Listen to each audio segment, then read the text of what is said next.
Bonjour à toutes et à tous, j'espère que vous allez bien, c'est Astarapti et on se retrouve aujourd'hui pour une nouvelle vidéo où nous allons parler d'un nouveau gecko qui va arriver prochainement chez moi. Évidemment, comme avant l'arrivée de chaque nouvelle bête, il faut prévoir le terrarium et les installations, bien évidemment, parce que sinon bah, vous revenez avec vos bêtes et vous n'avez rien de prêt.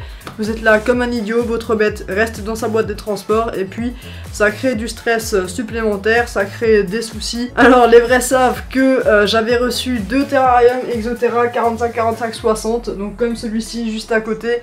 Le deuxième était arrivé cassé, je l'avais renvoyé à Amazon et puis là maintenant j'en ai un nouveau. Alors celui-là je l'ai pas commandé sur Amazon, je l'ai commandé c'est Cdiscount et ça a été livré par TNT, du coup aucun souci.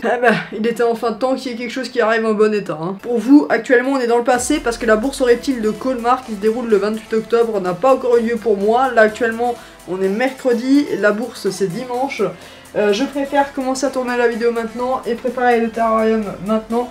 Comme ça dimanche, j'ai juste à chercher du coup la bête qui ira dedans et je n'aurai plus qu'à l'installer et à vous la présenter. Au niveau du substrat, je vais utiliser de l'humus de coco mélangé à de la sphaigne, mélangé avec des éclats de coco. Donc c'est un petit mélange, il y a beaucoup plus d'humus de coco décompressé à l'intérieur. Je vais mettre une bonne couche dans le fond du terrarium et ce qui va se passer par la suite, mais ça c'est vraiment pas dans l'immédiat, c'est qu'il y aura aussi certainement du substrat IUL qui ira par dessus comme dans le terrain des Lepidodactylus lugubris, parce que je vais potentiellement rajouter une autre espèce d'IUL à l'intérieur. Mais bref, tout ça on le fait juste après le jingle. C'est parti, on se retrouve tout de suite.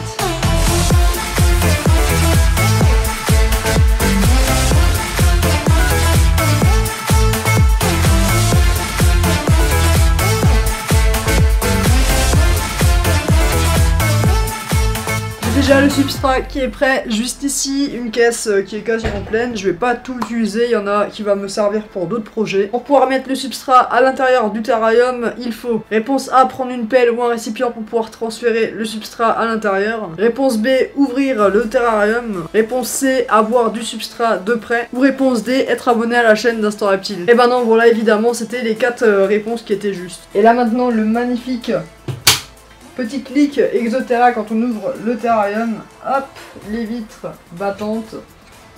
Et on a accès à l'intérieur du terrarium qui fait 45 par 45 par 60 de hauteur, avec une grille très fine juste en haut qui évite les évasions des tout petits geckos ou des insectes. C'est vraiment très pratique. Je vais utiliser une pelle en plastique et simplement commencer par mettre le substrat à l'intérieur.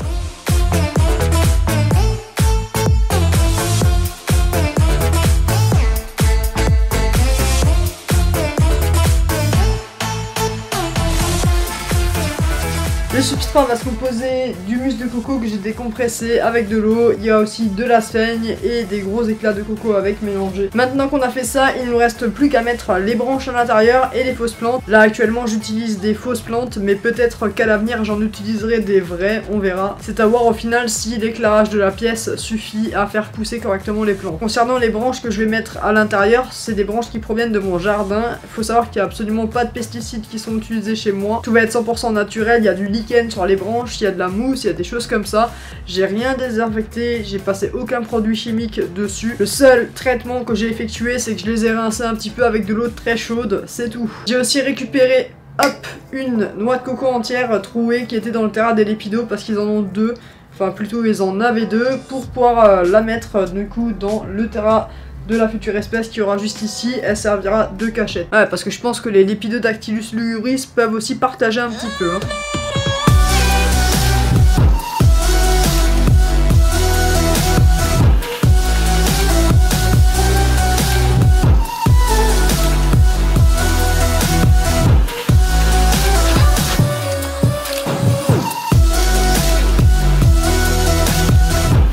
Et voilà, toutes les branches que j'avais envie de mettre en place sont en place, le pied de vigne aussi. Il nous reste juste à mettre les plantes artificielles à l'intérieur. J'ai quand même assez fait attention que plus ou moins chaque branche soit assez calée avec d'autres branches ou contre des parois pour éviter qu'elle tombe sur la bête qui y aura à l'intérieur. Ça fait vraiment un peu style forêt tropicale avec plein d'arbres, des lianes et tout.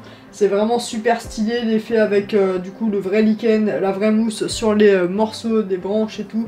Ça fait vraiment très stylé aussi. Pour les plantes artificielles, comme vous le savez, celle-ci c'est celle que je kiffe le plus de chez Exoterra. Même si effectivement ça rend pas comme du naturel, c'est quand même ce qui s'en rapproche le plus. Ils font vraiment d'autres plantes qui sont vraiment très moches. Comme ce que j'ai pu faire chez les Lepidodactylus lugubris, j'en ai 3 comme ça qui vont aller dans le fond du bac, qui vont me servir un petit peu de décor de fond du coup. Et j'ai 2 autres plantes comme ceci qui iront rejoindre les côtés du terrarium. Allez, on les installe, ça va rendre vraiment très bien.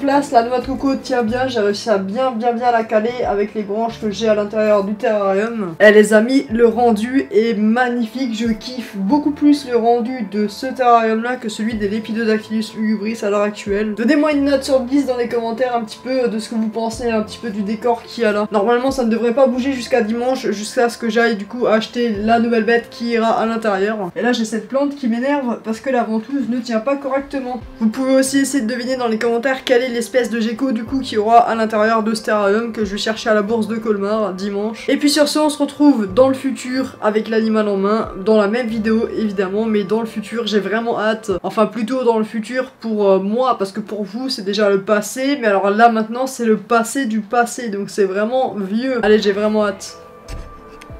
Et voilà, on se retrouve du coup un mois après que j'ai tourné du coup la première partie de cette vidéo. On est à la deuxième partie, ce qui veut dire que j'ai mon petit animal qui ira dans ce terrarium juste ici. Il y a énormément de monde actuellement qui me demande quand sort la vidéo sur la bourse de Colmar. Alors je l'ai pas encore monté, il faut que je tourne l'intro et l'outro.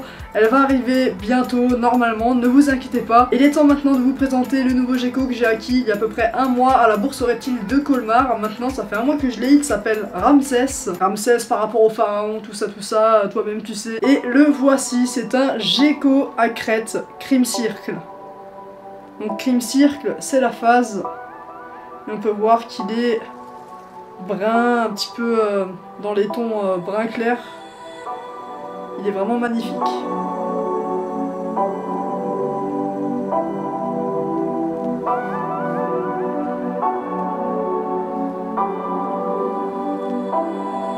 Alors ce sont des animaux qui sont relativement fragiles, il faut faire assez attention au niveau de la manipulation.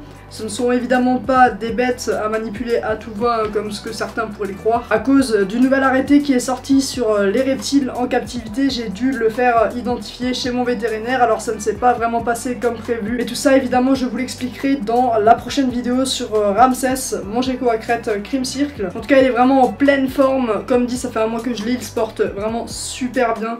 Il est vraiment magnifique, c'est un gecko à crête qui a 1 an à peu près.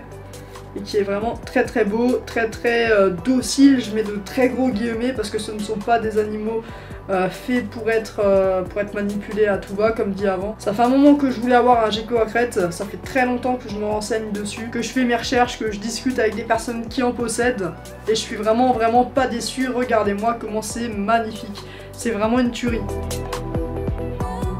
Alors aucune inquiétude, vous pouvez le voir qui se balade sur moi, qui s'accroche, qui saute un petit peu. Vraiment aucune inquiétude, c'est un gecko qui possède du coup des petites lamelles au niveau des pattes pour pouvoir s'accrocher. C'est vraiment un gecko qui est semi-arboricole, voire arboricole. Donc aucun souci au niveau de la grimpe. J'espère en tout cas que la vidéo vous aura plu, laissez un gros pouce bleu si vous souhaitez voir du coup Ramsès à nouveau dans une future vidéo avec plus d'informations au niveau des geckos à crête, au niveau de son mode de vie, etc. Puis mettez aussi un petit pouce bleu et un petit commentaire, surtout n'hésitez pas à commenter, un petit commentaire gentil pour le petit loulou juste là, si la mise au point veut bien s'effectuer. Et je crois qu'il a envie de sauter sur l'objectif. N'hésitez surtout pas à checker tous les liens qui se trouvent en description. Le groupe Facebook, on est bientôt 1000 membres, voire même plus à l'heure actuelle où sort cette vidéo. Petit curieux, je vais te remettre dans le terrarium très vite pour te laisser tranquille, hein, évidemment. Je disais le serveur Discord, n'hésitez surtout pas à nous rejoindre dessus, on est de plus en plus de personnes. Malheureusement, je suis déçu de voir que le Discord est de moins en moins actif en ce qui concerne le vocal, je trouve ça dommage. Et ensemble, je suis sûr qu'on arriverait à faire revivre le Discord comme il le faut. Si jamais vous avez des questions, c'est le meilleur endroit pour les poser. Et je tiens à faire un grand remerciement aussi à toute l'équipe de modération qui sont présents pour animer, faire vivre ce Discord. Ça fait vraiment très plaisir. Et si jamais vous aussi vous avez envie de rejoindre l'équipe de modération, potentiellement, n'hésitez pas à me le faire savoir sur Discord en vocal. Sur ce, c'est Instant Reptile et Ramsès, le nouveau gecko à crête qui a rejoint mon élevage. Gros pouce bleu pour lui, il est vraiment très beau. En tout cas, c'est vraiment une tuerie, c'est un grand kiff. Avant la fin de la vidéo, on va le remettre dans le terrain qu'on a préparé il y a un mois à peu près. Alors tout se passe très bien, c'est vraiment parfait. La noix de coco, tout ça avec du coup la petite coupelle parce que je le nourris avec du repashi et 2-3 petites autres choses également. Si vous n'êtes pas encore abonné à la chaîne, n'hésitez pas à le faire. Sur ce, c'était Instant Reptile et surtout n'oubliez pas, avec Instant Reptile, détendez-vous. Avec un instant, salut.